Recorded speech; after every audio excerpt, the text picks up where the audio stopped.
Okay, we're going to wait for the stream to log back in. I'm just lowering the volume mixer right now.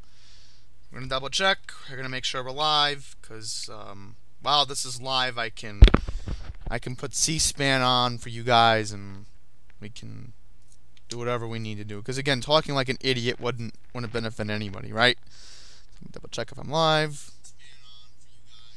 Okay, we're live. Good. Thank goodness. Alright, so last night it was official, but here we are. After 12 noon. I was trying to come back at 12 noon today because I've been desperately trying to get this computer to work all morning. McAfee has been holding me hostage. I finally got this to work, thank goodness. And right now, this is live coverage, I guess. We're going to go to C-SPAN Radio. We're going to go to whatever we need to do right now to give the news. I can check my phone and see if anything develops, because we're not going to go to the desktop right now, because then it will weaken the CPU. I mean, my CPU is already messed up today as it is. And again, I want to personally blame McAfee. Renew your subscription. We're automatically going to screw you when you start the computer. They've been holding me hostage today. I have no idea why. So I'm just going to quickly check my tax manager and give you an idea of what's going on here. Background. Yeah, so this is how I'm going to fix it. Yeah, startup. You go to startup and it's just crazy. Yeah, I disabled McAfee on startup. So as long as that's not being held hostage, I'm fine. So I can also check my YouTube tab to see if I'm still okay, as long as I got the green light. I got the green light. And the good thing is today, if I want to comment, I finally figured out how I can do it on the desktop. So if John from Pine Power is watching, or Matt Camper is watching, oh good, 2 people are watching, so that's good. I can type on here. Can I type? Yes, good, I fixed it. Because I've been panicking all morning, because again, McAfee's been holding me hostage. I wanted to do it earlier, so I'm going to play C-SPAN through my headset quietly. Well, I don't know who's on the floor right now, but I can get a video feed on my phone. So what I can do here is I have PBS on my phone, and I'll see who's on the floor right now. Let me rewind it. Because Senator Schumer just finished talking, and if I have to go to LTE to fix the problem. And if anybody's seeing buffering, I'm sorry about that.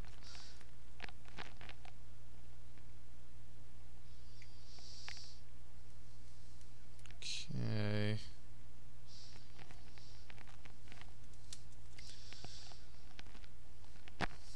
Okay, I can't make out who's speaking, but I know I hear it in my headset right now. That's the update I can. Yep. I don't know what's going on with PBS's feed, everyone. I can't make out who is on the floor of the Senate because I didn't join in. Now C-SPAN radio's lagging. Eesh. Yeah, here it is on my phone.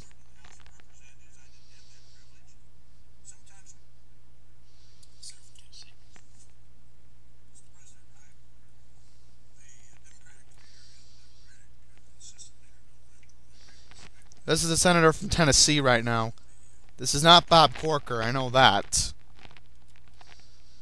I can make out the other senator from Tennessee. I can open a Google tab to be reasonable. So let's listen to the senator from Tennessee for a sec. To shut it, nobody should be shutting the government. Now, second, there's a lot of talk about what the president does and what the House does. One of the things I've learned about Washington is that we have 3 branches of government for a reason, and that we have 2 independent houses for a reason. The assistant Democratic leader, the presiding officer, both served in the House of Representatives. I didn't have that privilege.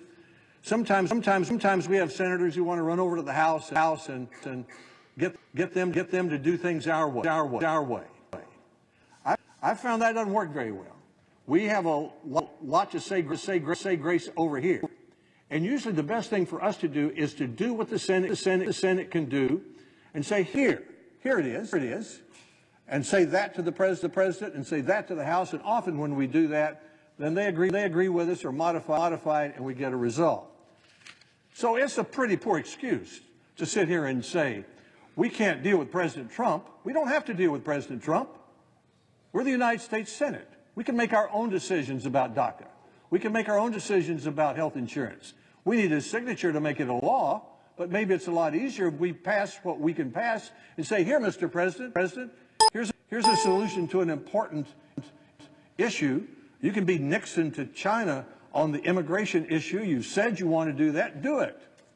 But first, here's a specific solution we can do. And as far as the House of Representatives, we can't say to Speaker Ryan, now, Mr. Speaker, before we do anything in the Senate, we want you to write the bill and approve it and send us this, that, or the other. We can have a discussion with him, but that's not the way the system works. We should do what the Senate can do. And we should do it with respect to the House. We should show them what we're doing. We should talk to them about it. Nothing wrong with that. Well, listen, I'm agreeing with what Lamar Alexander is saying right now. And I'm sorry if the stream's acting up, but right now, again, this is what I've been saying. The president's being arrogant. He's not listening to them. And as long as he's not listening, and as long as he is not willing to listen, and even Chuck Schumer said that, oh, well, we want to have a deal. We even wanted to build the wall. Well, I don't know what happened, but at midnight, 12 hours ago, our government shut down. And that's the situation we are. So let's go back to Senator Alexander, everyone. Who were brought here illegally as children through no fault of their own.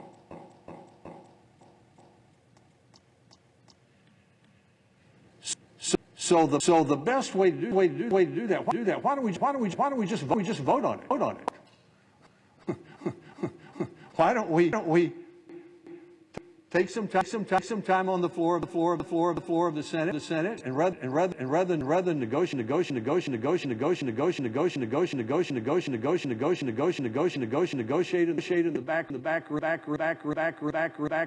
back rooms and say, if we can't get the president, and we can't get Paul Ryan, and we can't do this, why don't we just put up the Alexander bill, or the Daines bill, or the Durbin bill, or the Schumer bill, or the Graham bill?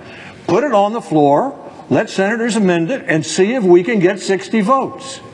If we can, then we can say to the President of the United States, Mr. President, we've solved the problem here. We'd like your support. Well, I don't know why they can't come up with 60 votes. We'd like you to support it. Or if you've got a better idea, let's see it. Or let's put it in a bill that we're going to send you. In any event, we're in much better shape if instead of just talking, we've actually done something. And I think the majority leader could shorten the period of time or the continuing resolution. I think that would be a gesture of good faith to the Democrats. And second, he should say, if during that time a group of leaders such as the whips on our side, and you could include the whips on the other side, but a group of senators cannot come to an agreement on a bill, then we will do what the Senate is supposed to do. We will put the bills on the floor and we will vote on them. We will vote on them. We will do it in the light of day. We'll let people see who's for it and who's against it, and whose amendments work and who don't. Lots of times we come to a better result that way. Tennessee Republican Lamar Alexander, live on the floor of the Senate. So that would be my suggestion. That we don't need to shout at each other. We don't need to go on.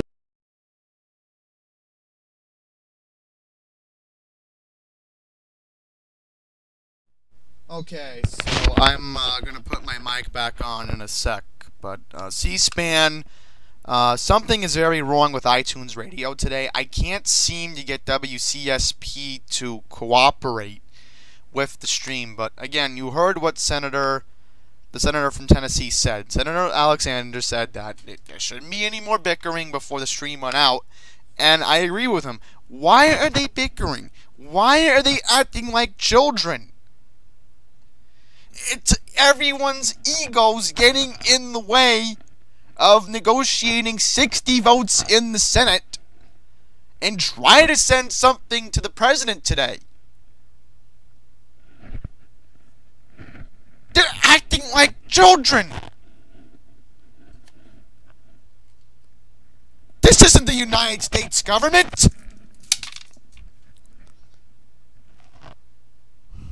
Okay, we're going to try to get WCSP back on in a sec. It's just that I'm annoyed that right now we are in this situation that someone's trying to be the voice of reason, and I agree with the senator from Tennessee.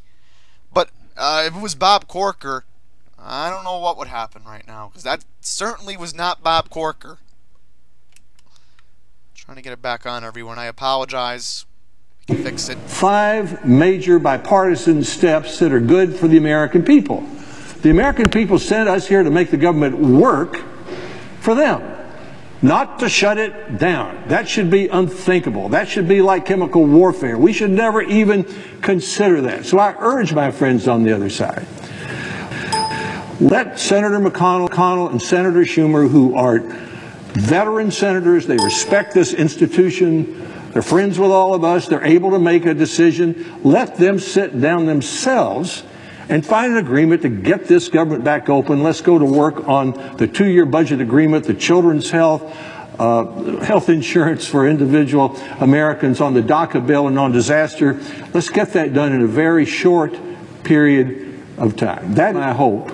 That's the way I like to work in the United States Senate, and my view is that that's the way about 90 of the 100 senators would like to see this result sooner rather than later. I thank the President. I yield the floor.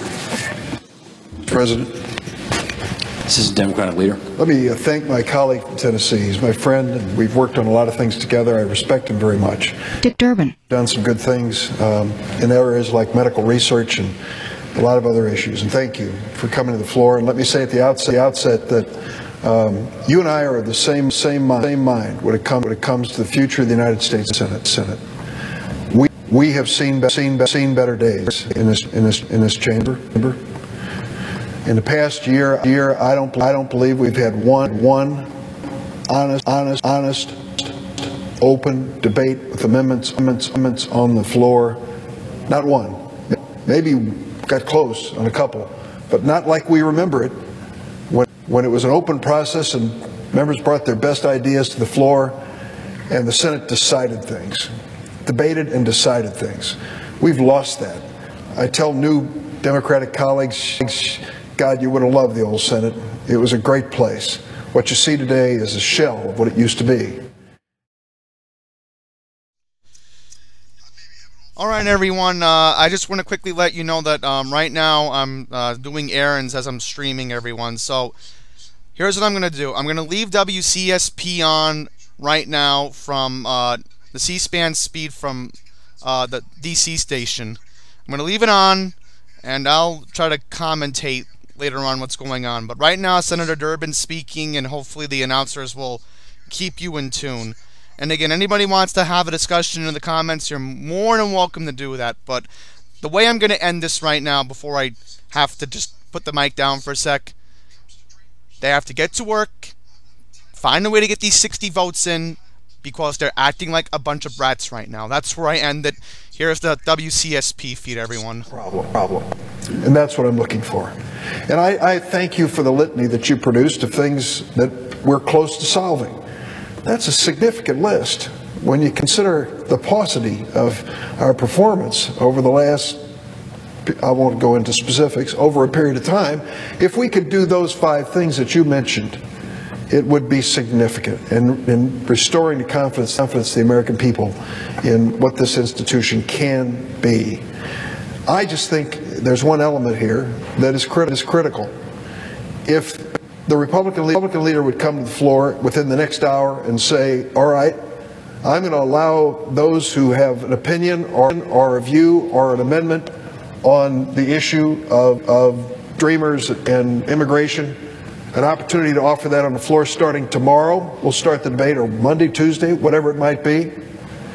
And we'll put the work product that comes from that, which would require 60 votes, put that work product into the package of 5 that you mentioned. Caps, health insurance, clinics, your great work you've done with Senator Murray on health care. Then we know we've done our job as a Senate. We send that measure to the House, understanding that we have to get these things done. And here is the Senate offering. What troubles me is we seem to be waiting for a permission slip from others in the Senate. When did this start?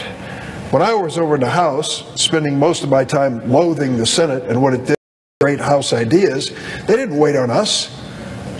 They led. They did what they thought was right. And now we're in a situation where we're facing this shutdown, something that I didn't come to Congress to deal with and never hoped I'd be part of. And we ought to cure this and solve it as quickly as possible, and we can. There are several problems we have, let's face it. This president at this point is impossible to negotiate with. It's impossible. On January the 9th, I sat next to this president at his suggestion in the cabinet room of the White House. He referred to me by my first name, and I was flattered, I guess, because it was only the 4th time we had ever spoken to one another. And we talked about this issue involving immigration. And it was a good meeting. It was a surprising meeting because it was televised. The American people got to see it. For 55 minutes, we were there with the president leading us in discussion. And he was very clear in what he said. I recall what he said. You send me a bill and I'll sign it, he said. I'll take the heat. You send me a bill and I'll sign it. And he went on to say, why is this taking so much time? I ought to do this quickly. You want a room here in the White House, he said, you leaders, to sit down and write this thing? Let's get it done. So he was looking for bipartisanship, he was looking for a sense of urgency, and he was willing to accept the verdict of Congress on this. Within 48 hours, Senator Lindsey Graham and I produced exactly what he asked for. At least we thought we did. And he totally rejected it. So the January 11th, Thursday, President Trump was a heck of a lot different than the January 9th, Tuesday, President Trump.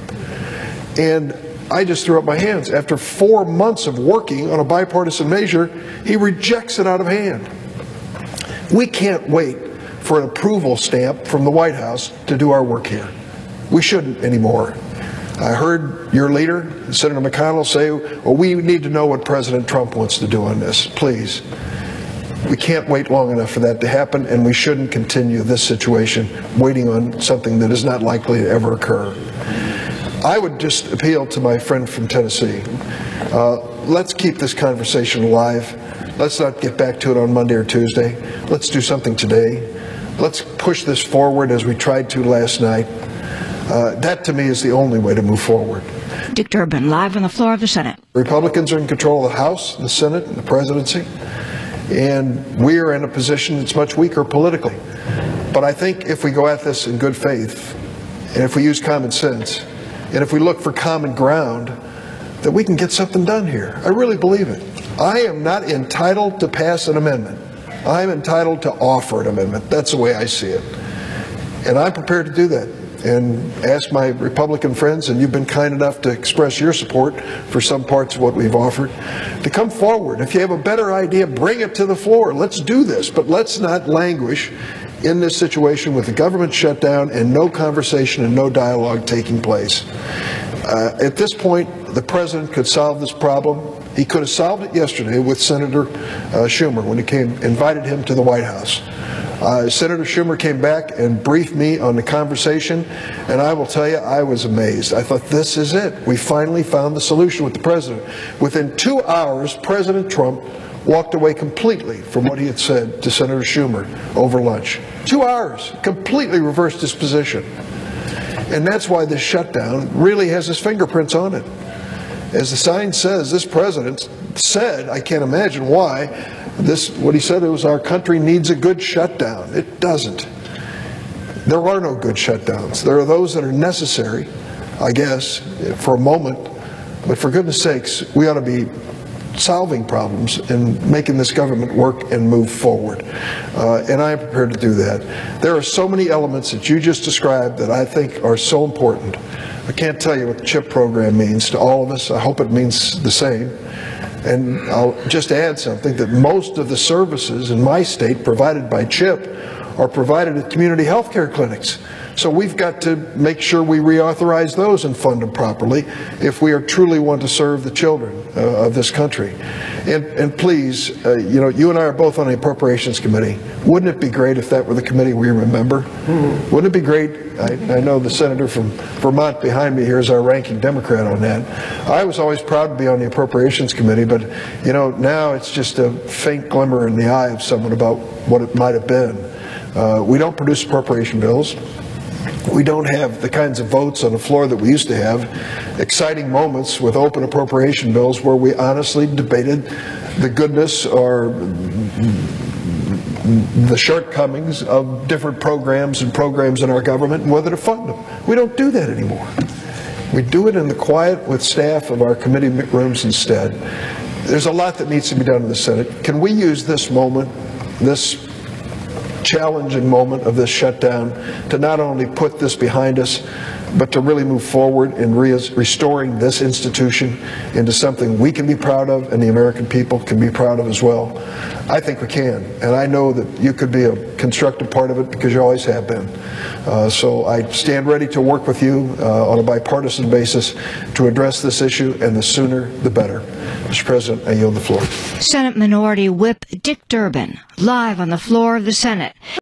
We go back to the Senate earlier today for opening remarks by the Majority Leader, Mitch McConnell, on C-SPAN Radio, WCSP FM Washington.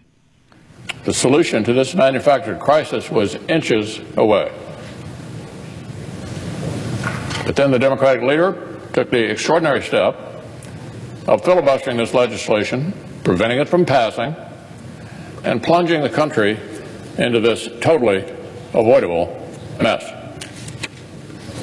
The House of Representatives, the President, and a bipartisan majority of Republican and Democratic senators all agreed on a compromise bill that would have prevented a shutdown. It would enable Congress to do the common sense thing, keep negotiating other issues while also providing for our troops, our veterans, and literally millions of vulnerable Americans. The Democratic leader instead chose to filibuster the bipartisan bill. So here we are, Mr. President, day one, and already funding is in jeopardy for our veterans because the Democratic leader filibustered a bipartisan compromise that a majority of senators supported and chose instead to shut down the government. Because the Democratic leader filibustered a bipartisan compromise that a majority of senators supported and chose a government shutdown. And of course, low-income families across America woke up today without the knowledge that their children's health care is safe. All because the Democratic leader filibustered a bipartisan compromise that a majority of senators supported and chose instead a government shutdown. Yesterday, my friend, the senior senator from New York, tried to insist the shutdown was anybody's fault but his own. Anybody else but me, he said. He blamed President Trump because the president wouldn't resolve months of ongoing negotiations over massive issues in one brief meeting and give the senator everything he wanted. He blamed Republicans in Congress as though everybody didn't know that the Senate rules allow the minority party, if they choose, to obstruct the American people's business and filibuster for their own political purposes. It's possible, but in this instance, foolishly done. These rhetorical gymnastics are simply not persuasive. The American people see right through all this bluster. See right through all this bluster. Like the President, like the House, and like a bipartisan majority of senators, the American people want long-term solutions on immigration policy, on government spending, and on all the major issues we've been discussing literally for months and will continue to discuss. But like the President, like the House, and like a bipartisan majority of senators, the American people cannot begin to understand why the Senate Democratic leader thinks the entire government should be shut down until he gets his way on illegal immigration. The American people cannot comprehend why the senior senator from New York is advising his party to keep the government shuttered for American troops, American veterans, American military families, and vulnerable American children until he gets exactly what he wants on the issue of illegal immigration. A situation which does not even become urgent until March. All these other matters are indeed urgent. They need to be dealt with right now. This particular issue does not become urgent until March. I hope Senate Democrats are starting to realize all this. I hope they're starting to realize that their constituents, the President, the House, and the majority of the Senate are on one side of this. On the other side, all alone, the Democratic leader who invented this unfortunate hostage situation and led his party into this untenable position. The solution is to end the foolishness. It's hurting millions of Americans who've done absolutely nothing to deserve this. So I would invite all of my colleagues across the aisle to join together and do what is obviously responsible and right for the people we represent. Pretty clear here. Let's reopen the government. Let's resume the bipartisan discussion on funding our troops, DACA, on government spending, and on all the other priorities that all of us can work together to resolve.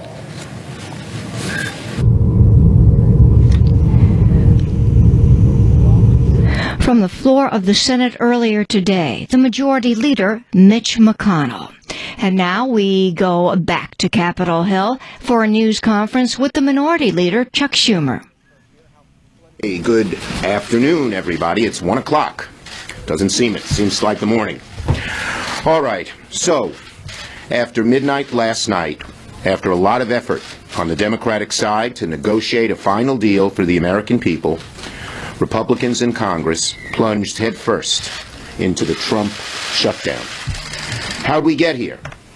Why is it that Republicans and President Trump are unwilling to do the jobs they were elected to do and reach an agreement to fund the military, critical programs for the middle class, address DACA, fund children's health, and take care of disaster aid?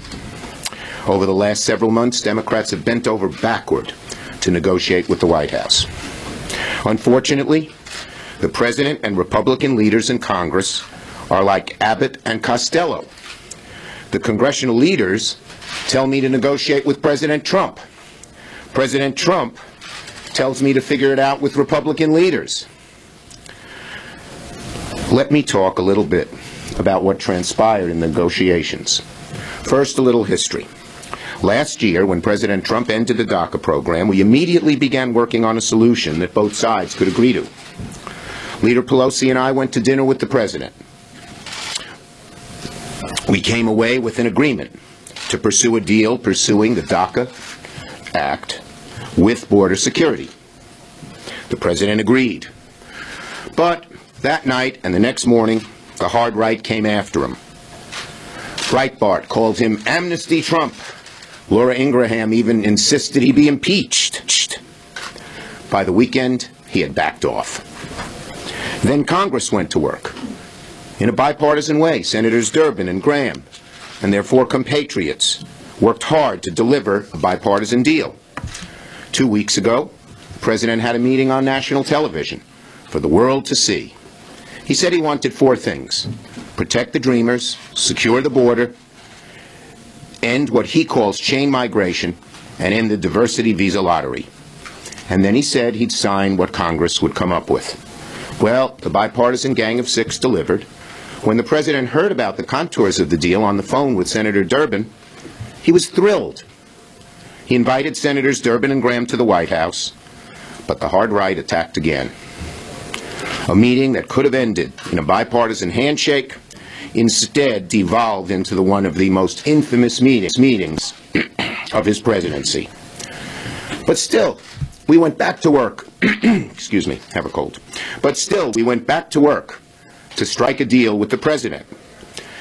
Yesterday, I talked to the president in the morning. We were not far apart on the issues. A deal to fund military and critical programs for the middle class can be struck. We agreed to the contours of that deal. An immigration deal was reached. We could address children's health insurance, other health issues, disaster aid. We went to the meeting and had a long and productive discussion. I told the president we Democrats were willing to fund the military at the highest levels in history, far above even his budget request. I reluctantly put his wall request for the southern border on the table. It was his request. We left the meeting having agreed to try for a short-term CR that would keep everyone at the negotiating table for a few more days. The president suggested, let's do it by Tuesday night. We said, great. Several hours later, he called back. He said, so I hear we have a 3-week deal. I said, no, Mr. President, no one's even talked to me about a 3-week deal. I heard that's the deal. I said, no one's talked to me. I called Leader Pelosi, no one had talked to her. Then, a few hours later, they called back again. Well, we're going to need this, in addition. Things, it was General Kelly, that they knew were far, far right and off the table. Now, the lunch that seemed so promising was quickly overtaken by hard right forces in the administration, even though we bent over backwards to meet the president's demands. Negotiating with this White House is like negotiating with Jell-O. It's next to impossible. As soon as you take one step forward, the hard right forces the president 3 steps back. Now, I want to say, I don't have the personal animus that a lot of my colleagues have towards the president. We're both blunt and direct. I agree with him vehemently on just about every issue, but at least we can talk to one another. But it's next to impossible to strike a deal with the president because he can't stick to the terms. I have found this out. Leader McConnell has found this out. Speaker Ryan has found this out. So here we are on the first anniversary of the president's inauguration, mired in the Trump shutdown. It doesn't have to be this way. We can get big things done. We can fund the military at the highest level ever. We can commit unprecedented resources to the fight against opioids, to our veterans, to pension plans that are drying up. We can protect our southern border and protect young Americans who were brought here as children. We can pass children's health insurance. And I've never seen something so cynical as Republicans pitting groups of children against each other.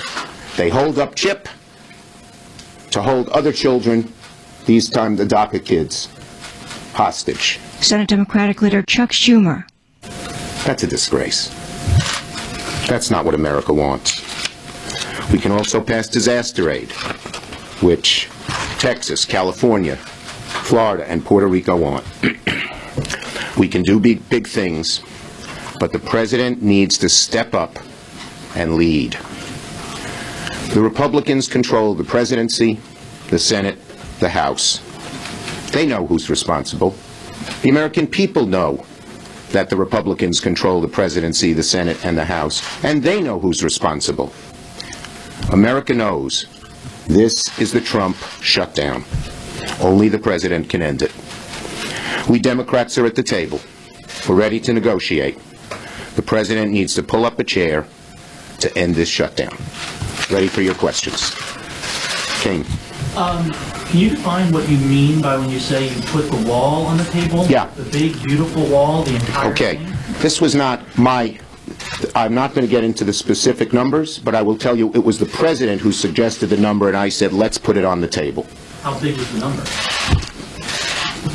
Senator, you're in a naming rights contest with the president, and on Twitter, he's leading 10-1. Can you put aside, though, these political triflings, which we would expect in this kind of situation? I don't care. And talk to him again, and do you feel, after what you've said, can you believe, you feel you can believe what he would say? Well, look, this is the third or fourth time on this issue he's made some kind of commitment and then backed off because he's afraid of the right wing. Whether Stephen Miller does it, whether General Kelly doesn't steer him in the right direction and just lets it happen, I don't know. But it's getting very, very difficult. You know, my hope has always been that Senator McConnell and Leader Ryan would see, knowing what they know about the president, that they would step up to the plate themselves. But they're afraid to, too, I think, or at least reluctant to. I wouldn't characterize it as afraid. But they are reluctant. Leader McConnell has said publicly that he doesn't know what the president thinks and has told me repeatedly I should negotiate with Trump. Yes. You keep on saying that you reached agreement with the president and then you hear back. We did not reach agreement.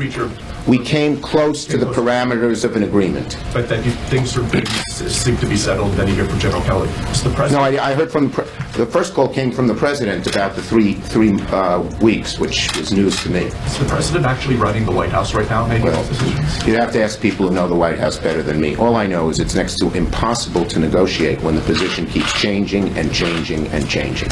Yes? Sure. To follow up on that question, do you get the sense that President Trump is just changing his mind regularly, or do you get the sense that he is tentatively agreeing to things and then getting strong pressure from individuals? Second, when you sit with the president, this is the second or third time I've done this on an agreement, you can see he really wants to do it. But then, a few hours later, because of the right-wing pressure, he backs off. And what I'd like to know is who in the White House is a sort of moderating force who says, this is a good thing for you and the country and your party, go for it. Don't let these people back you off. I don't see anyone in the White House doing that. Following up on Next. As you know, support for Dreamers is broadly popular in the country. Yes. But by injecting this issue into a shutdown, do you run that risk? Do you run the risk of damaging that popular support and the prospects of it? Well, first of all, Dreamers, unlike other issues, has huge bipartisan support. It's not something, you know, it's not like 2013 where Ted Cruz had his own view, but it was partisan and not popular. This is very popular. But second, this is the first time we've had one party control all three parts of the government, and the American people know that it's their responsibility to reach out and compromise, to get things done. There's a lot of feeling in the country that the White House is incapable of really leading the country. And when something like this happens, it exacerbates that view. Leader, if negotiating with the president is like negotiating with Jell-O, as you said, then how are you going to get it done? And are you willing to go back to the White House this weekend? Look, anytime I suggested last night on the floor and this morning on the floor that the president call the four of us back today and try to get something done. It's still very, very hard given the past history and what I've said, but you always got to be willing to try, and I am. Thank you. Last one. Last one. CNN back there. Senator, do you think... Yelling isn't going to get you called on. Can you just talk a little bit about the end game? Do you think Democrats have the stomach for a shutdown that lasts a week, 2 weeks, 2 months? I think the American... And do you think that Republicans, if you hold out long enough, will say, okay, we'll take the Gang of Six deal and pass it? Look, there are various compromises being bandied about. They're bandied about with far more serious today than they were yesterday by the Republican side, and I'm always willing to listen to compromises as to how to get this done. But at this point, we feel very, very strongly about the issues, not just Dreamers, but opioids, pensions, not funding the military on a CR basis, and we feel the American people are on our side. And you're right. Okay, thank you, everybody. Senator, why not accept a 3-week deal? On Capitol Hill, just a short time ago, a news conference with Senate Democratic leader Chuck Schumer. And now we're going to take you back to the Senate. On the floor is Oklahoma Republican James Inhofe on C-SPAN Radio. It's really interesting because I have been through every shutdown in the last 30 years. I was 8 years in the House, 22 years in the Senate. And this is the first time, but in every other time, there's always been some question. Could there be a little bit of blame on the Democrats, a little bit of blame on Republicans? The finger pointing goes on. And that's always happened until this time. This time is the first time there can be no question if you want to say whose fault it is. I suggested that the aids that were being used there with the picture of the Trump shutdown was printed up long before last night even took place.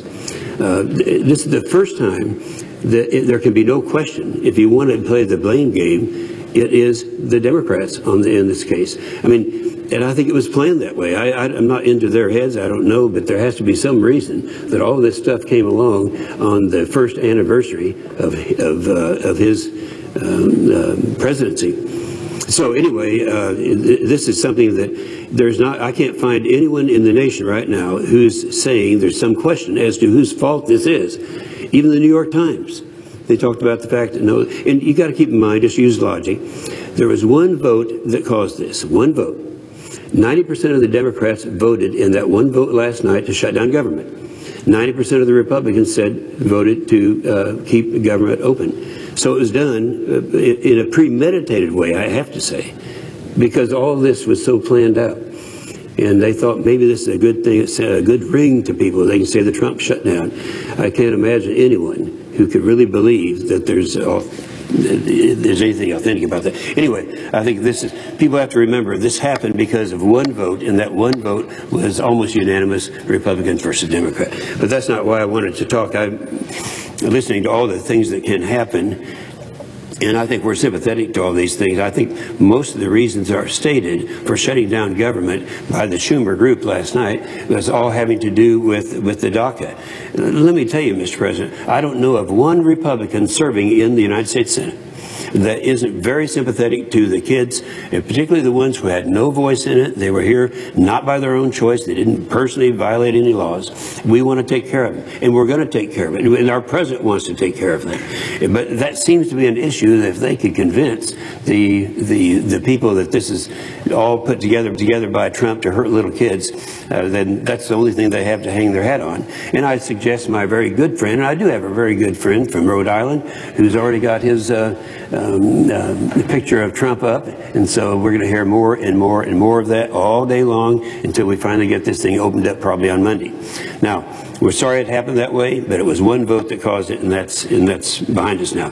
Now, with all the things, I agree with the things that were said by each of the members, of the Republican members, on the problems that come with this shutdown.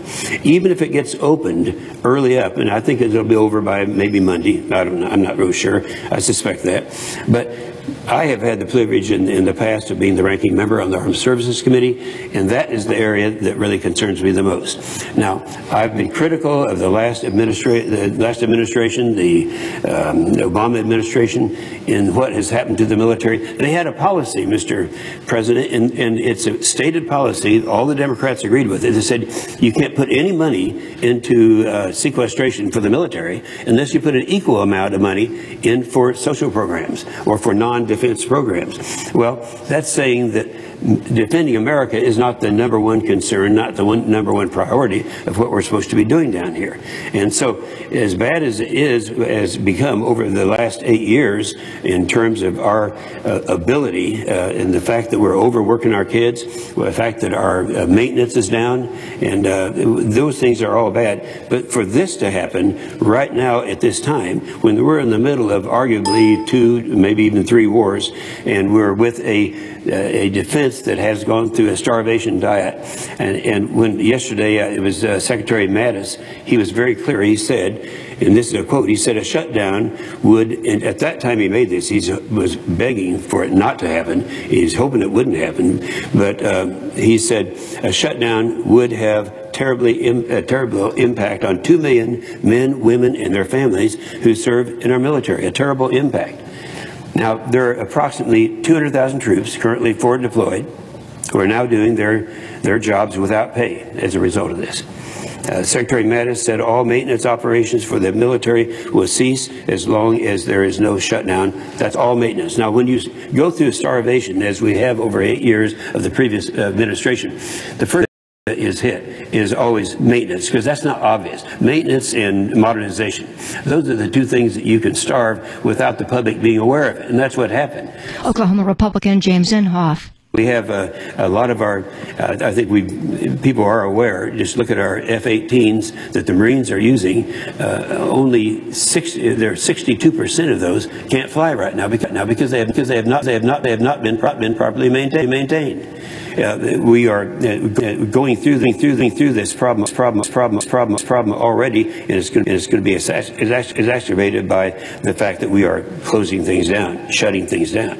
Now, so I've gotten over the part in terms of whose fault it is, and I know that they're going to desperately try to sound like the president doesn't like kids and all of that. But the bottom line is the government shutdown. There is a vote. It was a maintenance. It was a partisan shutdown. So Secretary Mattis talked about the maintenance operations for the military that were already just starting back up are going to have to cease as long as this shutdown maintains. So that is all maintenance. In Oklahoma, we're especially know how to what's important to our civilian workforce. And civilian workforce, by the way, in a shutdown is going to be out of business. They're going to be gone for that period of time. Take our Air Force Base as a depot that performs the maintenance and the overhauls of our planes. They're going to be shut down. We have another one in McAlester, Oklahoma. It's not known as much as some of the others, but it's the largest Army depot in the country. And it's one that has, it's all civilian employees. We have one uniformed officer in the depot in McAlester, Oklahoma, the Army depot, and that's the commander, and all the rest of them are civilian employees. They're gone. I mean, they're the ones that be off work. Over half of the civilian workforce will be sent home, and those projects will be halted. The impact will ripple for weeks and potentially months beyond the shutdown. Once we open back up, there will be high cost of catching back up and getting things back on schedule. Secretary Mattis said that the shutdown will also shutter critical overseas intelligence activities until funding is restored. Now, that's something I was not that familiar with until he came out with his statement. He said, and of course, we look at the threat that we're faced in America. I don't think anyone could keep a straight face and not admit that we're in the most threatened position we've ever been as a nation. We have a country that in North Korea, run by someone who's totally unpredictable. That's what all of our military people say. He, on November the 28th, he sent a missile that had the range of reaching Washington, D.C., any place in continental United States. All right, I'm going to turn on the mic down in a sec, and now it seems that the Republicans are concerned about military spending.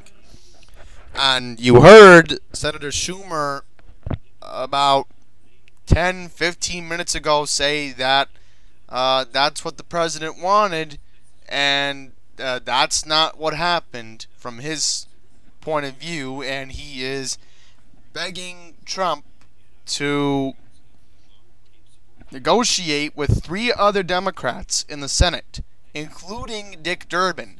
So the senator from Oklahoma is still speaking, so we'll quickly go back to him. Into the non-defense programs. Every single Democrat went along with the president. So that's how we got into this mess, and now we're faced with the fact that we are not giving the right resources. I sometimes tell people that up until 1964, we were spending half of all the revenues that came into the federal government on defending America. And that's what we're supposed to be doing. It's always over 50% of the revenues. Do you know what it is now, Mr. President? It is 15%. So we're only devoting 15% of our total revenues to defending America.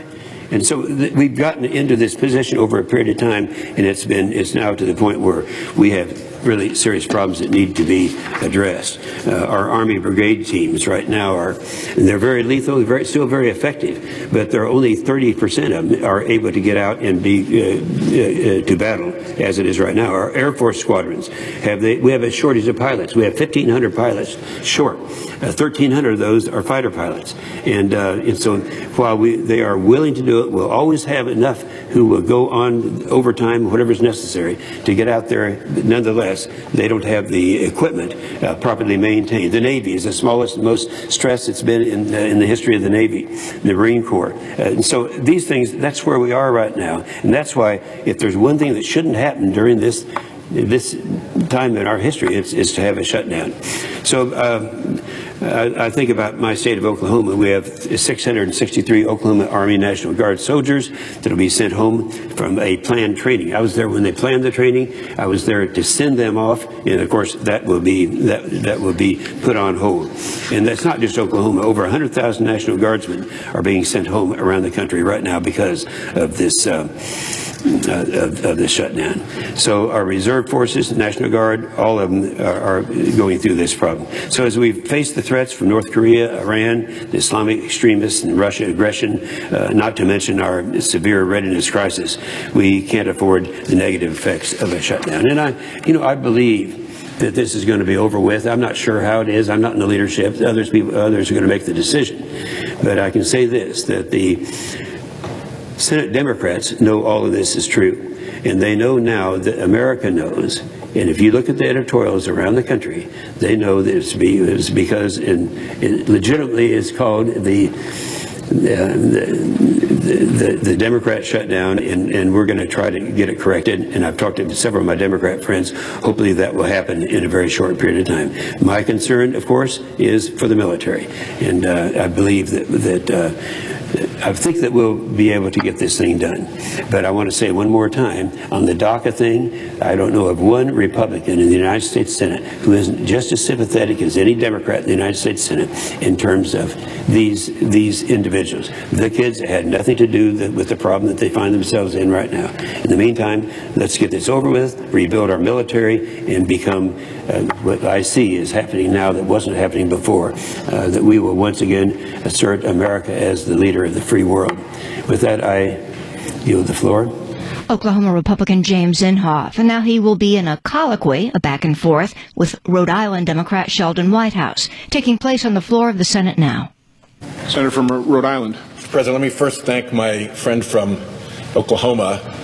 We often disagree, indeed we often violently disagree on matters environmental, but we have been teammates, indeed close teammates, on the chemical safety legislation, which has been passed into law, on water resources bills, which have been passed into law, and on the last highway bill, which was passed into law. And the lesson I take from that is that in the Senate, we can disagree, and we can disagree violently, but where we agree, push the throttles forward and get it done. So, I would. I appreciate that very much, because there's an old document that nobody reads anymore it's called a Constitution. And you look at that, and they talk about what we're really supposed to be doing here. And the priorities are defending America, and then they called them post roads at that time, transportation infrastructure. And I would say this, that we are a great team when we do that. We couldn't have had the successes. I could not have had the successes as the chairman of that committee without you on my side, making sure that we were doing what we're supposed to be doing here and taking care of our infrastructure. Right now, we're looking at an opportunity in this administration to do the same thing, and I anticipate, and I'll say right now and predict, that it's going to end up with you and a close-knit group of liberal Democrats, conservative Republicans working together to make America great in terms of our infrastructure. Well, I appreciate very much the Senator's words of goodwill, and it aligns very well with the note of optimism that I want to open on after last night's vote. Last night's vote provoked the first real conversations, the first real bipartisan conversations about this continuing resolution that I have seen. People all around the country watching C-SPAN saw right there on the Senate floor the senators pooling about each other, the conversations, the back and forth, the intermediaries going between the leaders. They saw live what the Senate should have been doing for weeks, which is to work in bipartisan fashion towards a compromise. Now, when you start at 20 minutes to midnight, it's hard to work it all the way through. My strong hope is that the energy and the spirit of bipartisanship that was evident right down there in the well last night persists through this weekend and as long as necessary to get a bipartisan deal accomplished. We have the weekend to do it. We probably even have Monday to do it. and we should get about our business. The other thing that we can be optimistic about it is that the things the Democrats want are bipartisan. We are not trying to jam one side only poison pills through. We are trying to get attention to long overdue matters where there is a bipartisan solution. There is something of a backstory to where we are right now, so I want to mention it. I have obviously considerable sympathy for Majority Leader McConnell's predicament with a president who takes opposite positions within hours. How do you negotiate with that? Give me a bipartisan deal and I'll take the heat, the president said, and he has since then blown up anything bipartisan that came anywhere near him. Now, Majority Leader McConnell is reduced to saying, I don't know what the president will sign, and I can't act until I know. Well, I think last night shows that we actually can begin to act here in the Senate, even if the president can't get his signals straight about where he wants this to come. I can't help but remember Senator Graham's description in our Judiciary Committee of President Trump's reversal on the Durbin-Graham proposal, and he described it in 2 hours. He described the 10 o'clock Trump and then the 12 o'clock Trump, and within 2 hours he completely reversed his position. As Senator Graham said, I want that guy back about 10 o'clock Trump. It is really hard to negotiate with someone who doesn't know what his position is. So I do have sympathy here, and I hope that the White House perhaps sits down and has a negotiation with itself so that it can decide what it wants. The other problem over at the White House is that the president has surrounded himself with extremists. And that means that nobody knows how to negotiate, and the advice he is getting doesn't serve him. You really don't do deals, I think virtually anybody in politics knows, by bringing in the most extreme elements to shout at each other. You do deals by bringing people who have good faith and a common interest in solving the problem together. And if all you have around you is extremists, you have dramatically crippled and shrunk your own capabilities. Unless, of course, what you've wanted all along is what the extremists want, a good shutdown. There's another backstory going on that I want to discuss. This is a fight over maybe a dozen legislative issues, but it is also a fight over the institution of the Senate and how far we will let the Senate degrade into a partisan dead zone. In the oceans, we see more and more dead zones where there isn't enough oxygen to support life, so there aren't fish, and there isn't the mixing and the turbulence that's necessary for mixing and life and oxygen. And the Senate seems to be slowly turning into that dead zone. We know what works around here because the majority leader has a long history of fighting to get it, to make sure that the minority has amendments, and to try to block things that are exclusively partisan. Indeed, at various times, he has encouraged his caucus to avoid joining Democrats on any bills so that they are partisan, so that he can block them. So we have lived the experience of the majority leader's interest in amendments and in opposition to purely partisan legislation.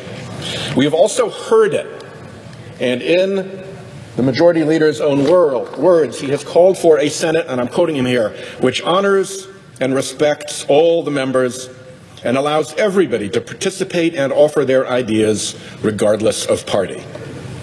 He went on to say that's something that the majority leader can do, and I intend to do it. How do you do that? Well, he went on to say in another interview, the way to do that is to, quote, ensure that everyone has an opportunity to participate in some way in the passage of the legislation. To be specific, he said, bills should come to the floor, be thoroughly debated, and include a robust amendment process. A robust amendment process. The answer, he went on, is to let folks debate, to let the Senate work its will, and that means bringing bills to the floor. It means having a free and open amendment process. He also finally said, we want to engage members from both parties in the legislative process to get our democracy working again the way it was designed. With that background, let's look at Trump year one. The opener, legislatively in the year, was the partisan budget reconciliation bill, a purely partisan measure whose only purpose was to open the door to further purely partisan measures under the budget reconciliation process. So we opened with that partisan process. Having opened that door, sure enough, we went on to partisan Obamacare repeal, which failed, and they tried again over and over, but always partisan, whatever the effort. Then we went back to partisan budget reconciliation 2 to tee up a partisan opening for a partisan tax bill. And then, of course, we had the partisan tax bill. There was one briefly shining light on the National Defense Authorization. Chairman McCain and Ranking Member Reid in the Armed Services Committee led a robust bipartisan amendment process that brought the committee together and brought forward a bill that I think everybody in the Senate could be proud of. But when it got to the floor, here on the Senate floor, not one Democrat was allowed a floor vote on any amendment. Rhode Island Democrat Sheldon Whitehouse on the floor of the Senate now. So the grand total for the year for the United States Senate, if you set aside the budget and vote-a-rama amendments, which in my view don't count, that whole process is a joke that simply tees up a reconciliation measure that allows further partisanship. So set those aside because they don't count. In real legislation, how many amendments has the minority been able to get on the floor? The grand total all year long, ever since Trump was elected last year to this year, a grand total of zero Democratic amendments considered on the Senate floor since Trump. Not one. Compare that to all the things I just read that the Senate Majority Leader promised about amendments. That bills should come to the floor, be thoroughly debated, and include a robust amendment process. That the answer is to let folks debate, to let the Senate work its will, and that means bringing bills to the floor. It means having a free and open amendment process. To paraphrase Senator Graham, I want that guy back. When the leader shuts down the amendment process, it's not just the minority party that suffers. Republicans, also under Trump, have gotten virtually zero floor amendments voted on all year long. That leaves the Senate exclusively with partisan ram jobs, which is what we've seen a lot of, and UCs, unanimous consents, things so non-controversial that they can avoid the dead zone of the McConnell Senate floor and be agreed to by everyone and passed into law. That is a worthy process, but it's not a process that's going to yield a solution to the big controversies we need to resolve here in this world's greatest deliberative body. This problem of no open process and no amendments is a problem for all of us. When we get all tangled up in leadership chess games, all senators lose their ability to represent their states. Power gets concentrated in the leader. I remember Senator Sessions on the floor over there back. I was actually in the presiding officer's chair on some of the occasions when Senator Sessions was animatedly discussing his concern and irritation with what the masters of the universe were doing in secret rooms that he did not have access to. This is a bipartisan frustration. We all become cogs in the majority leader's leadership chess match, and we all have common cause in going back to a place where the leader helps the Senate work its will, not where leaders impose their will on the Senate. The Senate is broken. Over and over again it's been said here on the Senate floor, and by no one more articulately than by Senator Durbin. And the longer you've been around, Senator Durbin and Senator Alexander particularly, when you remember what it was like, it's much more apparent how broken it is. And for whose benefit? For big donors so they can call the shots through the leadership? for the leadership thrill of being a bigger player in DC's Game of Thrones? This ought not just be a Democratic revolt against the mess we are in. Republican senators are often just as neutered as their minority colleagues when all power moves to the majority leader. 0 amendments, not a single minority amendment in the entire year on real legislation, ought to be a symptom that concerns everyone. And I don't know what Republicans got, 2 amendments, maybe 3 in an entire year? How many Republican senators are there who have never had an amendment of theirs called up and voted on the Senate floor? Let me add one additional point. Against the looming deadline of a shutdown, Speaker Paul Ryan sent over a bill last night that we voted on last night that he knew was going to fail. I'm a junior senator here, and I had last night's vote predicted exactly. With all the powers of the Speaker of the House, with his direct line to his fellow Republican, the majority leader, is it plausible to think that what happened last night in the Senate was any kind of a surprise to the Speaker of the House? Of course not. And we know from Senator Schumer and Leader Pelosi that there was not even consultation with Democrats about the contents of the CR last night. No negotiations, nothing. A partisan ram job that the Speaker had to know would fail when he sent it over. Imagine the cynicism. Imagine the cynicism with a shutdown of the government looming, of sending to the Senate a partisan bill you know will fail. Teeing up a shutdown just so you can tee up a blame war about the shutdown you knowingly provoked? That is House of Cards cynical stuff. Let me wrap up by saying that the Senate balance is about as close as it could be. Moreover, Democrats in the Senate represent 40 million more Americans than our Republican colleagues do. When your Senate majority is microscopic and you represent a minority of the American people, dictating terms to the Senate minority as if this was the Soviet Duma is not justifiable. And it is destroying the Senate. We on our side have been rolled, and we have been rolled, and we have been rolled, and there was no end in sight. The Senate of the United States has been turned into a dead zone. The McConnell partisan dead zone.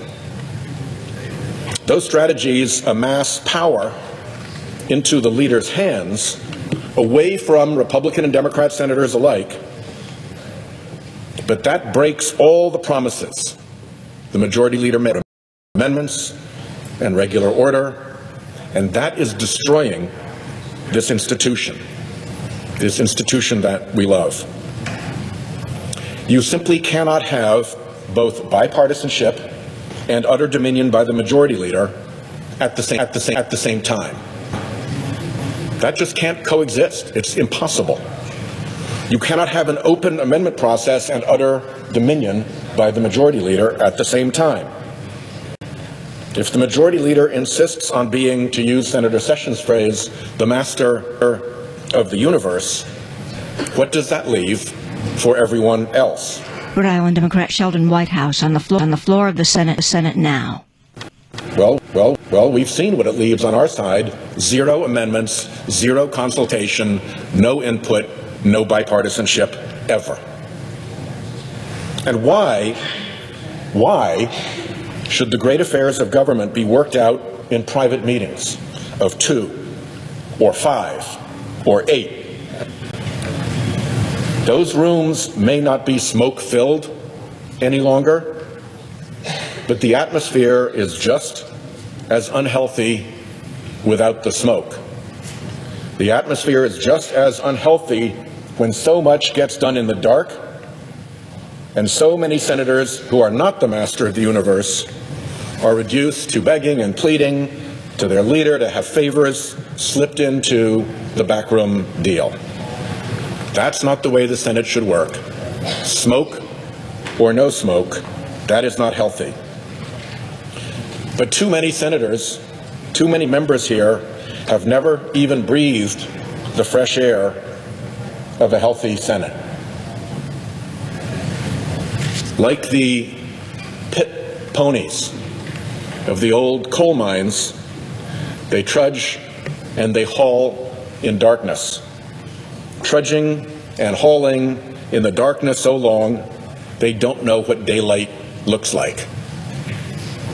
But senators like Dick Durbin and Lamar Alexander, who remember what daylight looks like, are here to remind us on how healthy a process that should be.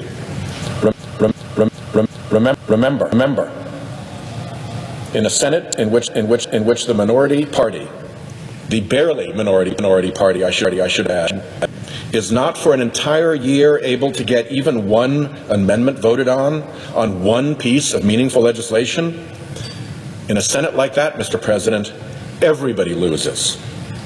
Or maybe I should say virtually everybody loses.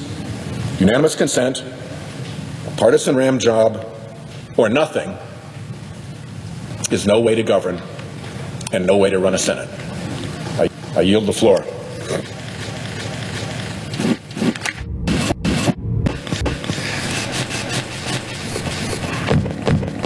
Next, we'll hear from Arizona Republican Jeff Flake.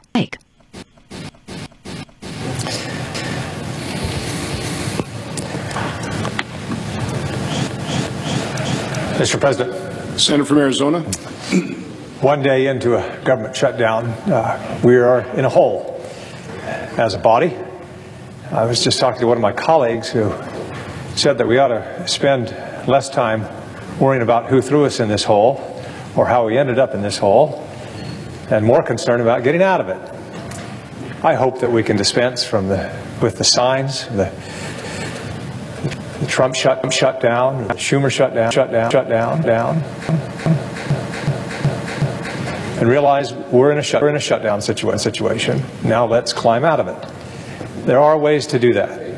I believe we'll be coming with a proposal today. I hope that we can vote on it today. Today we can with consent to move the date from the 16th to the 8th. That would be significant. We don't need to go for 4 weeks more without or in this CR. We can find agreement to get out of it. To find some permanent solutions and permanent funding solutions for the government. We can also on the DACA situation. And I just want to encourage my colleagues to not use loaded phrases as well here. I've heard the term that we can't deal or we shouldn't deal with the illegal alien situation now.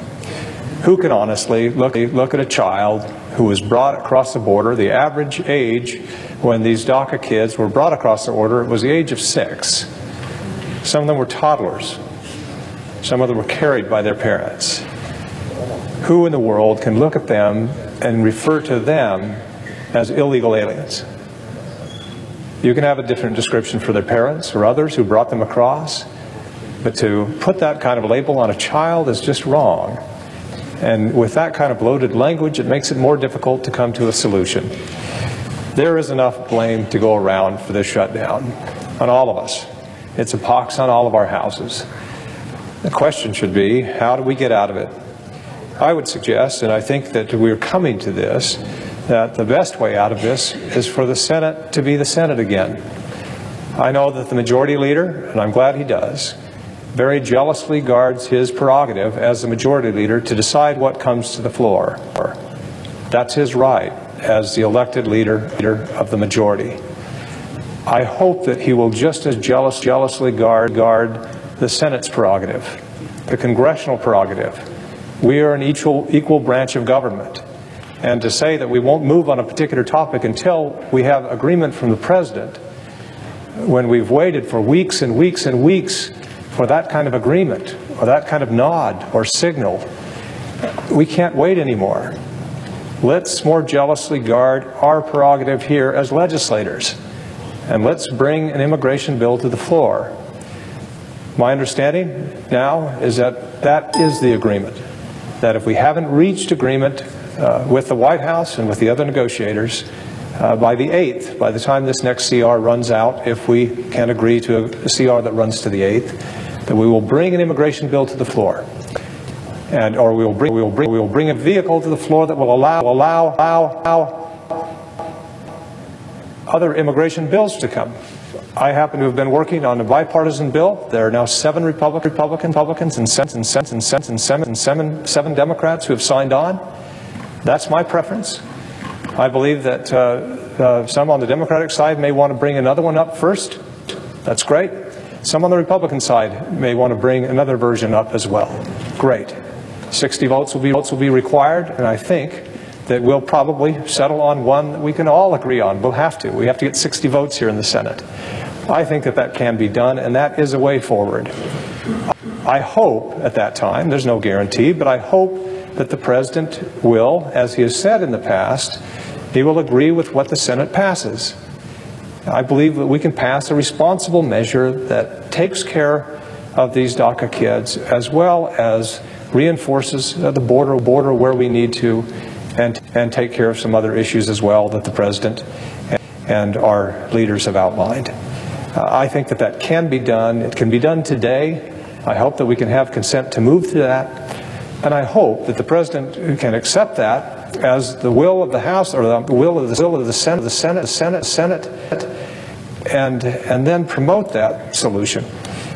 We have until March 5th before these kids are subject to deportation. None of these kids should be under that cloud, not knowing what they're going to do with regard to school or work or their legal status here.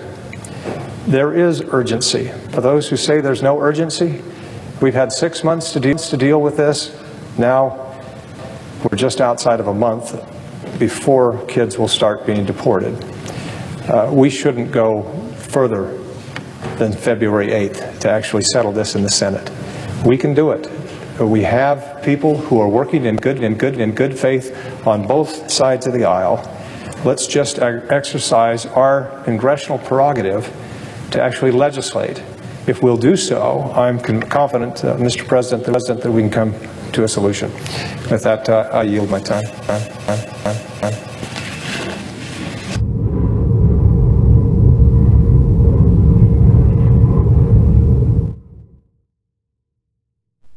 All right, so I'm going to lower the desktop audio for a sec. You know, with Jeff Flake, he's somebody who has wanted DACA for a very long time. He's wanted the extension for DACA for who knows how long, but I will say this, is that if they're begging President Trump to work on this DACA deal, well, there's cases being made on the floor of the Senate right now, so we'll keep listening and keep wondering who's gonna say something, but we'll get back to WCSP right now, everyone. Potentially lose their work permit. Having said that, I'm not diminishing the urgency. Oh, that? Why, no, I didn't see him that day. Let me see. What day was it he got this job?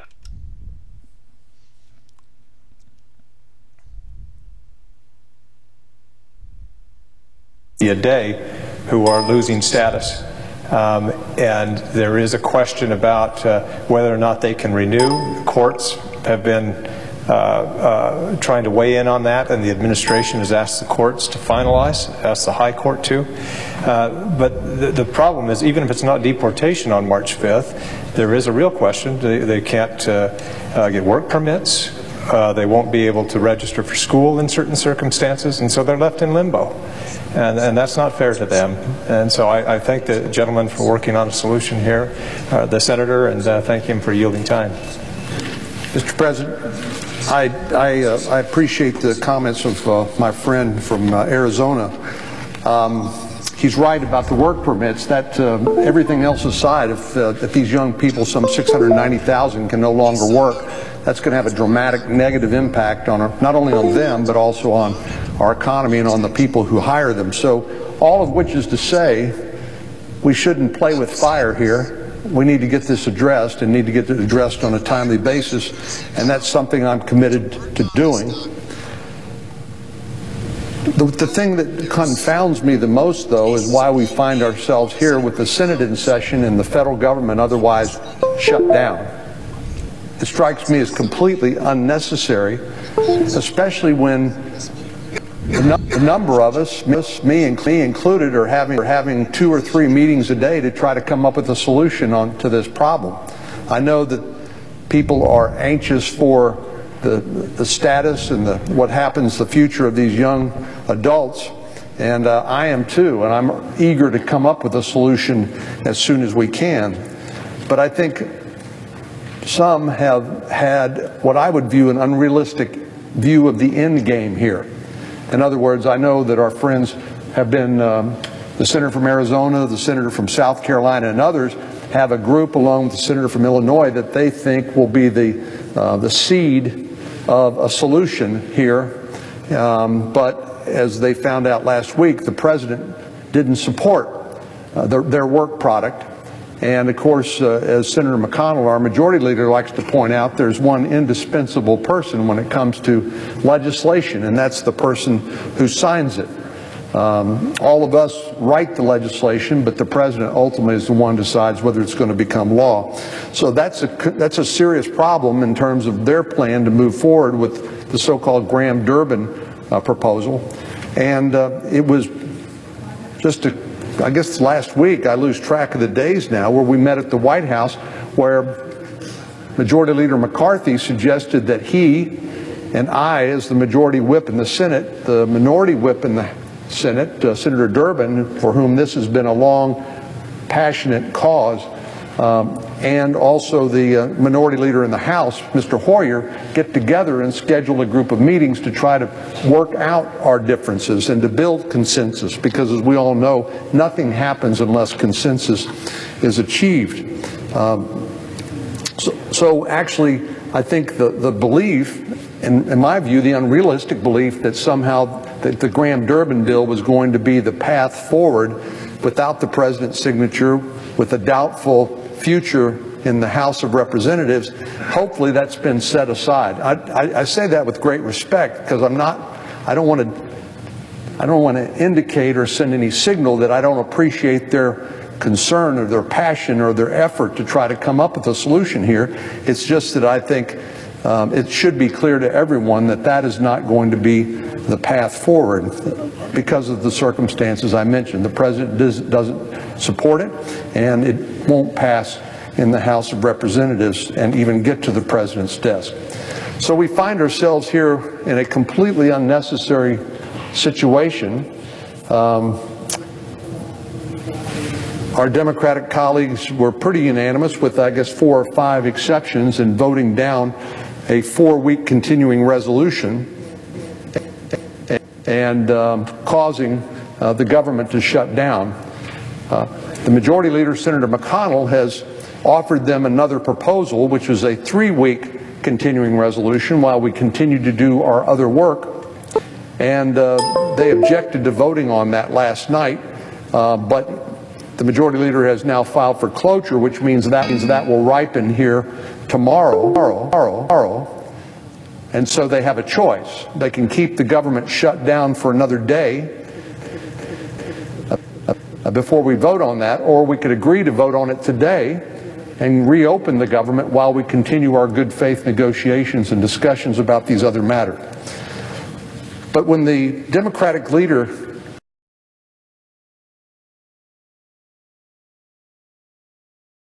Senate is back in session at this hour to try to end the impasse that shut down the federal government overnight. In a naming rights contest that neither side wants to win, Democrats call it the Trump shutdown. Republicans prefer Schumer shutdown. For Chuck Schumer, Senate Democratic leader. On the floor, he was going for the soundbite prize after saying the Friday face-to-face meeting with Mr. Trump came close to producing agreement. The way he seems amenable to these compromises before completely switching positions and backing off. Negotiating with President Trump is like negotiating with Jell-O. Actually ending the shutdown may now hinge on getting enough votes in the House and Senate for a possible 3-week funding extension, with talks on immigration issues during that period. Bob Costantini, Capitol Hill. And then there's the White House response, as we hear from correspondent Abby Phillip, reading from Sarah Huckabee Sanders' statement. She says, tonight they put politics above our national security, military families, vulnerable children, and our country's ability to serve all Americans. We will not negotiate the status of unlawful immigrants while Democrats hold our lawful citizens hostage over their reckless demands. This is the behavior of obstructionist losers, not legislators. And those legislators are back at work right now and not happy. House Minority Leader Nancy Pelosi says she gives President Trump an F for failure in leadership on this anniversary of his inauguration, saying he got his wish for a shutdown and slamming Republicans. The crux of the matter is the Republicans do not want to invest in a domestic agenda, and they're using the kids as an excuse. They use the children of Chip as an excuse. They're using the children of the Dreamers as an excuse, not to address the fiscal discussion that we must have. Senate Majority Leader Mitch McConnell says this could end now if Democrats are willing to negotiate. Funding is in jeopardy for our veterans, because the Democratic leader filibustered a bipartisan compromise that a majority of senators supported and chose instead to shut down the government. In the meantime, the military, the Postal Service, the IRS, and Social Security keep operating normally, but 1 million civilian federal workers may not be able to report to work on Monday if the shutdown continues. The Statue of Liberty and Ellis Island are closed as well. They are national parks, but Governor Cuomo, speaking at the Women's March today, said he would authorize state money to get the statue back open as soon as possible. Vice President Pence is in Cairo. He's meeting with Egyptian leader Abdel Fattah el-Sisi to talk security and cooperation on counterterrorism to fight the Islamic State. Later, Pence will head to Jordan and Israel. There are no meetings planned with Palestinian officials who are not happy about the administration's decision to move the U.S. Embassy in Israel from Tel Aviv to Jerusalem. Now the 10-10 winds AccuWeather forecast this afternoon. Sunshine and clouds, high 52. Tonight, clear to partly cloudy, low 38. Tomorrow, a mix of sun and clouds, high 48. Monday. To complicated issues. And he's a very talented and smart person, but not even he can come up with a credible story here for why he chose to lead this shutdown effort for the federal government, because it makes no sense whatsoever. And he does have my sympathy. He's the leader of a tough group of senators, including some radical members who are running for president and who've held the rest of their conference hostage and done them no good service, leading them down this box canyon only to find the government shut down. How do we know that this is their plan all along? Well, the Democratic whip, the senior senator from Illinois, laid out the strategy in the Washington Post last November.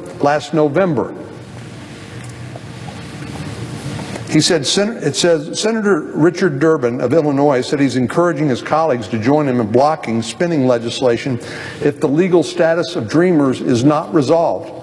That was last November. He was already plotting the shutdown we find ourselves in today for this unrelated issue that we are committed to working on a bipartisan basis. So the minority leader. I'm Bill Rakoff. Congress is in session working on the first day of a government shutdown, but instead of talking to each other, lawmakers are still talking past each other. Negotiating with this White House is like negotiating with Jell-O. It's next to impossible. That's Democratic Senate Leader Chuck Schumer, but GOP Majority Leader Mitch McConnell's firing back. American people cannot comprehend while the senior senator from New York is advising his party to keep the government shuttered for American troops, American veterans, American military families, and vulnerable American children until he gets exactly what he wants. Which is a provision in the spending bill to save the Dreamers program. But the GOP says that's not on the table. So what's next? CBS's Nancy Cordes. Lindsey Graham has been saying that there's support for a short-term stopgap measure that would fund the government through February 8th, so long as there is an agreement that the Senate will then move on to a debate over immigration. Now that's something that is a non-starter for some conservatives in the Senate, as well as House Republicans. And while parts of the government are shut down, CBS's Juliana Goldman says some services continue. Social Security checks would still be mailed out, and because the Postal Service has its own funding, mail will still be delivered and post offices remain open. It all comes at a cost. The 2-week 2013 shutdown cost the economy roughly $20 billion. By the hundreds of thousands, women are marching for the second year in a row in cities like Washington, New York, and Chicago. Senator Kirsten Gillibrand spoke to marchers in Washington. This is our moment to stand tall, to fight back, and to be heard. CBS's Paula Reed on the focus of the marchers. They are focused on getting women elected. They say everything they're doing this weekend is a push to register people to vote, to make sure they get out, especially for those midterms at the end of the year, and also to encourage other women to run for office. The flu season continues to rage. 32 states reporting high patient traffic last week, up from 26 the previous week.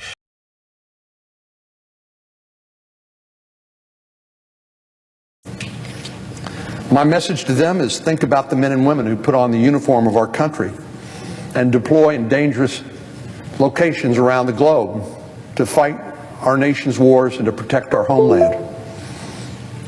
Think about those who wake up in the morning and put on a badge and go out,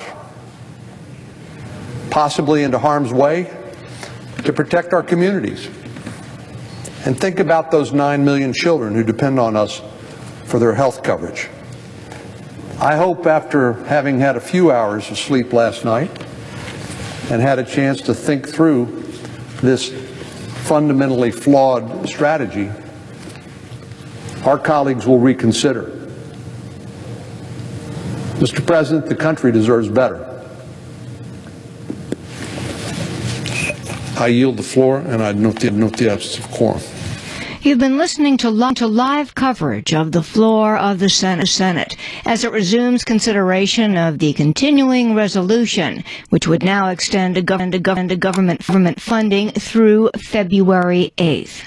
We are standing by to take you live to the White House for a briefing with Budget Director Mick Mulvaney and Legislative Affairs Director Mark Short.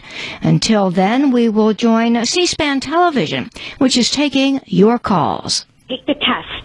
They made sure that I became a United States citizen to protect me for the future if they weren't here for me. That's number one. Number two, I think the government really needs to take a good hard look on how much it costs someone to become a United States citizen, which I think if people took the time and really looked into it, all it is paperwork. And why does it cost people so much money that they can't afford to become citizens?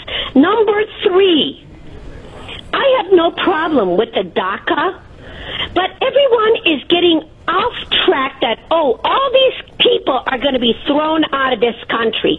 We are not talking about little children. We are talking about 20, 30, and 40-year-olds that they can get in line to become citizens. The government needs to start... Muted my mic there for a sec. Oh, boy, that's very unprofessional. So, right now, you just heard C-SPAN Radio. Right now, they are on the floor. They are negotiating a deal, and I'm really thinking of calling C-SPAN Radio to vent my frustrations as an on the independence line, because as I've said before, I'm an independent. I'm angry. Pretty much everybody else is angry, and try to get through, and we'll also try to be on the air. So, trying to get Wi-Fi on my phone. My goodness. C-SPAN phone number. Their lines are probably going to be busy. Let's put a desktop audio in the background. This is.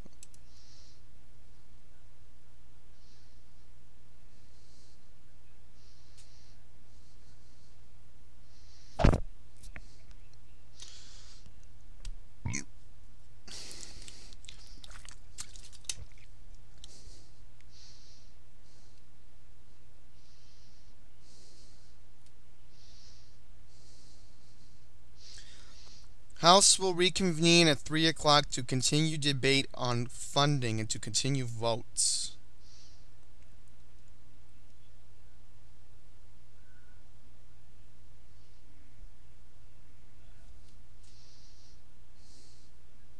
Oops. Selected wow. Try to fix it right now, everyone.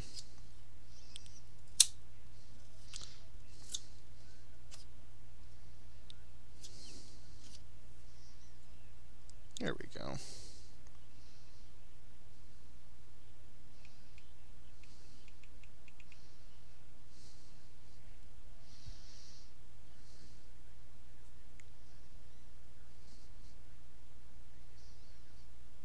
Yeah, they're going to go to President Trump soon. Oh, so this is an oddity, everyone. The press secretary, Sarah Huckabee Sanders, is actually going to be live today. Now, that's very surprising. Normally, the White House press secretary never talks on a weekend. So this is interesting. And she's only talking today because of the shutdown, of course. But now we're not getting anything from the floor of the Senate. It's just silent there right now. And the House of Representatives is figuring out if they're going to get a bill for funding for February 8th. This is odd.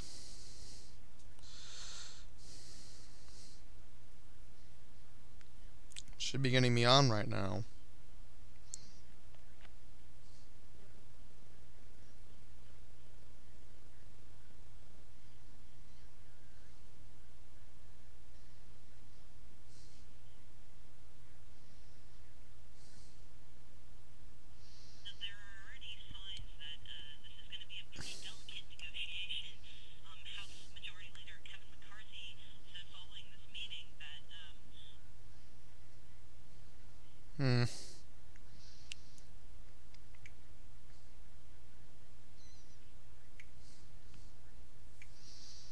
That's odd. I can't get the independence line.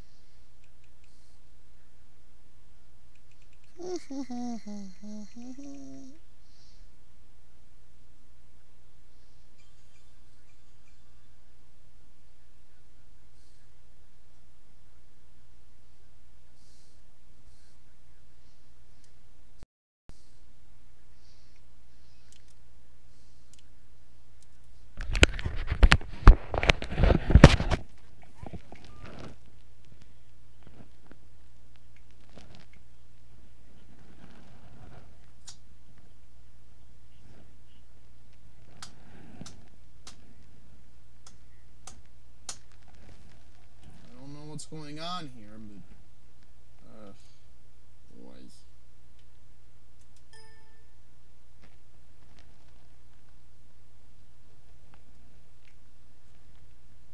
Now it's 748. And we just lost C-SPAN, everyone. There, boys.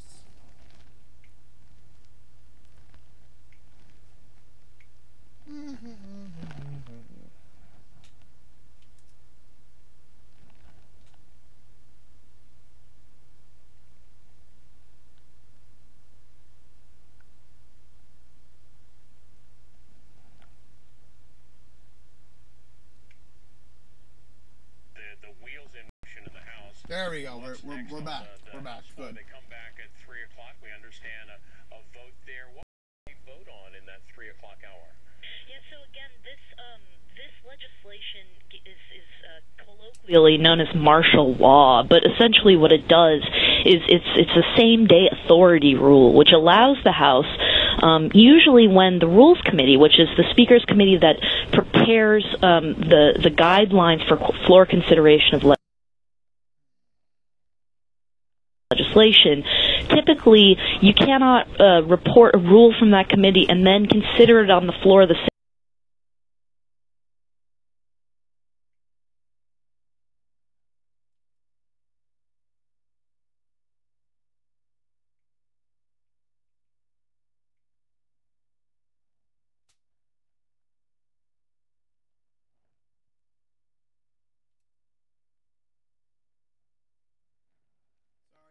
The C-SPAN having problems right now. It's my internet, again, many of you know, it's just crappy. And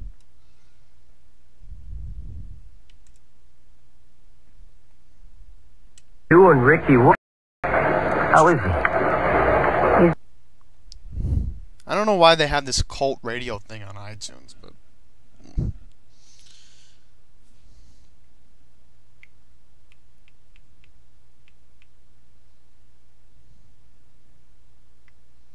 maybe the stream got taken down or something. I don't know. Okay, now it's saying connecting, and let's hope it connects.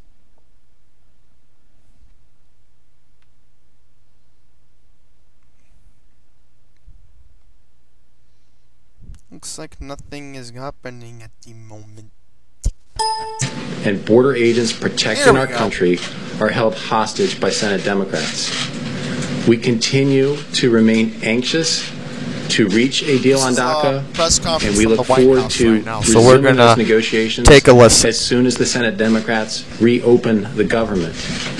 The reality, though, that is difficult for, I think, many Americans to understand is if you put forward a bill that continues funding the government, reauthorizes health insurance for 9 million children, provides a relief of taxes that Democrats and Republicans support on a bipartisan basis. The rationale for shutting down the government over a bill that Republicans and Democrats agree with on the basis of saying we will not negotiate, we will not reach a resolution to open the government until there's a solution on a tangential issue that remains plenty of time to be solved. I think a lot of Americans have a hard time understanding how you make the argument of why we're not going to pay our men and women in uniform, our agents serving on the border, in order to try to resolve an issue that we also want to resolve related to unlawful residents. We look forward, I think, that the Senate Majority Leader is going to offer, as you know, has already offered an continuing resolution that goes to 3 weeks instead of the original 4 weeks. We look forward to that vote. We hope that Senate Democrats will yield and accept that their position is unreasonable and reopen the government to make sure that our men and women in uniform continue to get paid. Director of OMB, Mick Mulvaney, is here to address the status of the update and how it's impacting government agencies, and then we'll take a few questions. Good morning, good afternoon. A couple different things. To walk through some of the how a lapse in appropriations, a shutdown works. Keep in mind, the technical term, the legal term, is actually a lapse in appropriations. So when you saw the notices go out today, they reference a lapse. That is the formal name for the shutdown. Early this morning, federal workers got notices from their various agencies as to whether they were exempt or furloughed employees. White House Budget Director Mick Mulvaney, live. They sort of fell into 3 categories. Either you were exempt and you were to come to work either today or Monday, depending on your ordinary work schedule. You were absolutely furloughed, in which case you were not to come to work beginning today and going over into Monday. Or there's actually another group of people that would show up for a few hours on Monday or today, up to 4 hours, in order to close down shop or prepare for the lapse.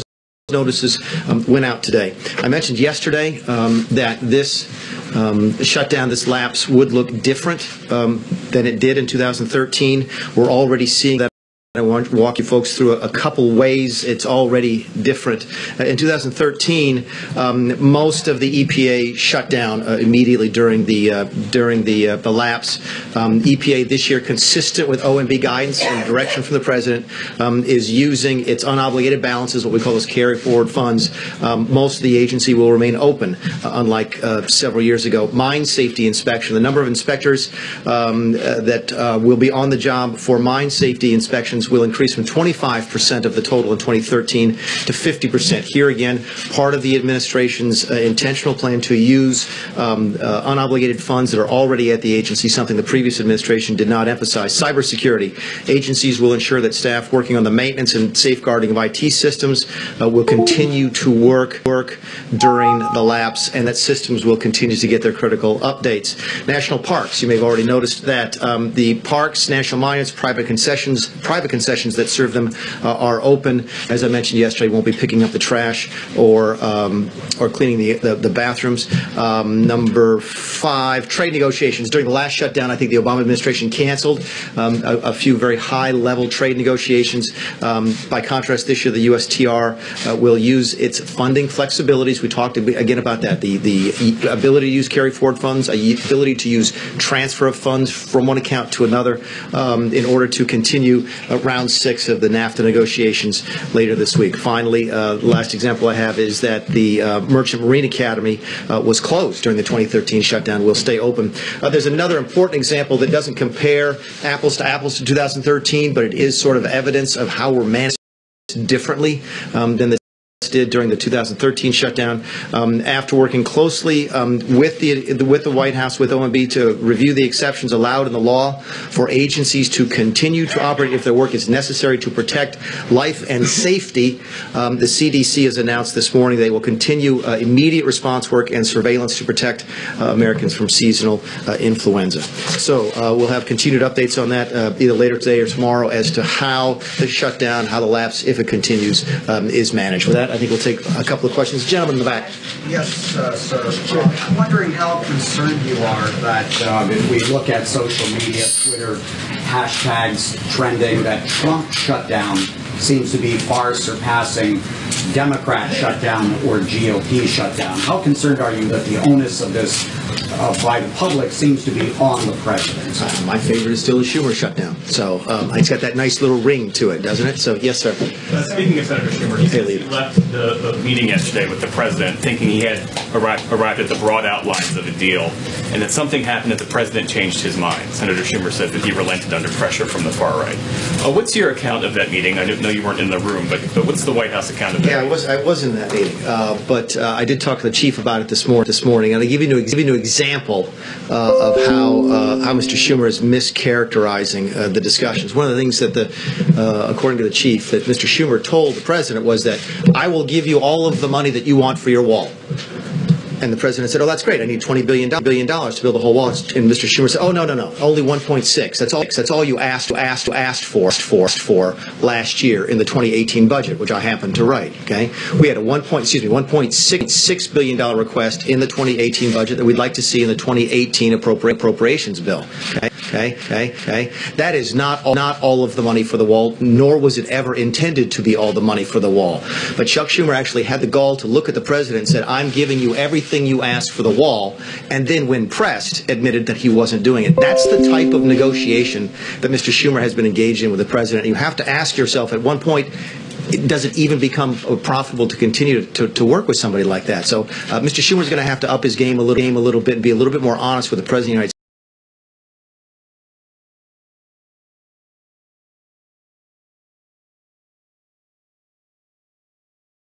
States if we're going to see progress on that front. Yes, ma'am. One question for you, but 2 quick ones before that. How long will this shutdown last?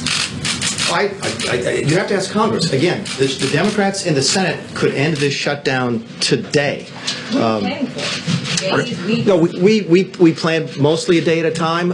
You sort of look, there's different sort of things on the horizon that come up. For example, we have a pay period on Friday that would be one sort of goalpost, but we'll manage this day by day. The funds that I've mentioned, some agencies are sitting on quite a bit of carry forward funds. They could go out longer without being impacted. Some have none, so they'd be impacted immediately. So there's no real individual answer to that. And I want to ask for the short-term CR before you. Is the president still going to go to Davos if Monday morning the government's shut down?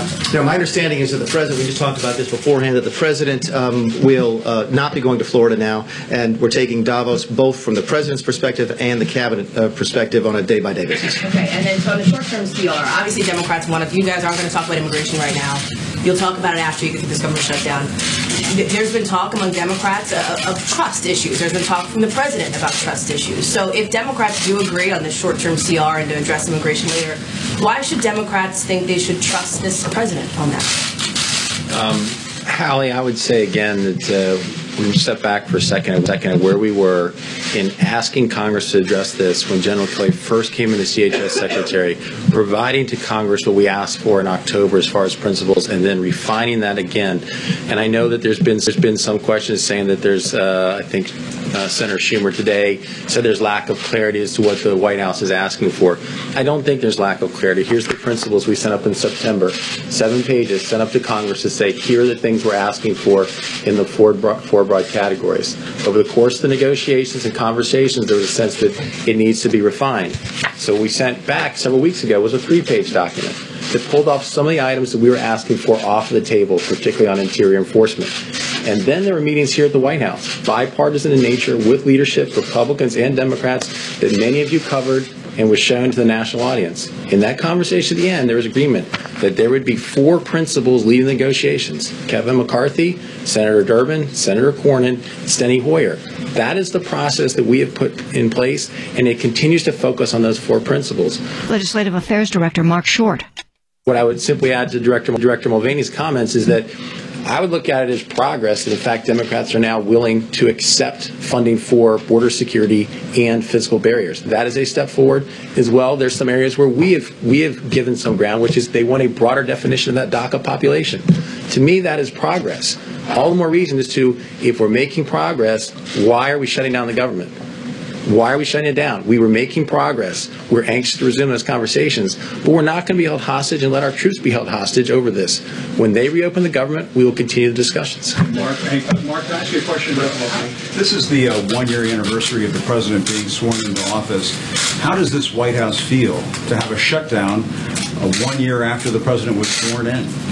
Well, Jim, I think it's disappointing that Congress has chosen to shut down the government, and particularly Senate Democrats have at the 1-year anniversary. But is it a reflection at all of the leadership coming out of the White House? I think it's a reflection, candidly, of the position that many in the Democrat Party find themselves in for this reason. I think that there are many Democrat activists who look at all the administration accomplished over 1 year, and they've pushed their leadership to say, we want something to shut down the government, meaning they look back and say the largest tax cut in history. They say you repealed the individual mandate. They look at the regulatory rollback. They look at what's happened with $7 trillion added to the stock markets. They see more circuit court judges ever confirmed in 1 year. They see a new Supreme Court justice confirmed. Those are things that we look as tremendous progress, but I know that they're captive by a small base in their party, and they're saying we demand a shutdown. So I do think they're related. They look at the accomplishments of the last year and all that this administration has accomplished, and their reaction is, because we can't beat them, what we're going to do is we're going to shut down the government. Can I just talk about that, Mark? And this, Director Mulvaney, just for the benefit of the public, can you go over, and I have another substantive question on the politics, but on entitlement payments, Social Security, Medicare, can you, just for the public, let them know just reaffirm the conversation we had yesterday. Regardless of how long this lasts, what happens and what are the implications? Yeah, the technical answer is that if the source of funds is non-appropriated, mandatory would be the largest component of that, then the funds will continue to flow. The practical application of that general rule is that Social Security checks will go out. And any other entitlements covered by that, is that guarantee as well? And again, if it's not appropriate, generally speaking, the answer is yes. Okay. So Mark and Meg, for both of you, either worked for or you were a member of Congress at times when you thought it was a matter of principle, when you had political leverage to withhold votes on behalf of a principle you thought was important, ideologically. Do you have any sympathy for Democrats who believe they are doing that now under these circumstances because they believe, as a matter of principle, and it might be politics, but Mark, you know this, and Mick, you know this, back when you were doing that, you were accused of being the small base responding to activist pressure to do something that was and I suppose I'd have I might have a lot more sympathy if I hadn't been accused at that time of being an arsonist. But keep in mind, this is different in that in 2013, we were being asked to vote for something that we did not like. The funding bill that was put before us in 2013 included funding for Obamacare. We objected to that, and for that reason, refused to vote for that funding bill. We have a funding bill today sitting in the Senate that senators do not oppose. They support all individual pieces of it. We've talked about CHIP. We've talked about the delay in the Cadillac tax, the medical device tax. Talked about the fact that they're generally okay with CRs. That's one of the primary differences there. We were asked to vote for something in 2013 that we did not approve of. That is not the circumstance here. Here they are simply taking advantage of the situation to insert not only a new topic, but Mark may have mentioned this earlier. They've now introduced even another topic. I think you heard Mr. Schumer talk about just earlier today. Now they want to talk about bailing out union pension funds. That's a new $60 billion topic that has been interjected to the conversation today. So clearly, things are out of control on the Senate side. Do you really believe Democrats are not negotiating in good faith, and therefore this can't be resolved? You can't. Well, apparently the CPU was acting up on this computer again. I'm going to have to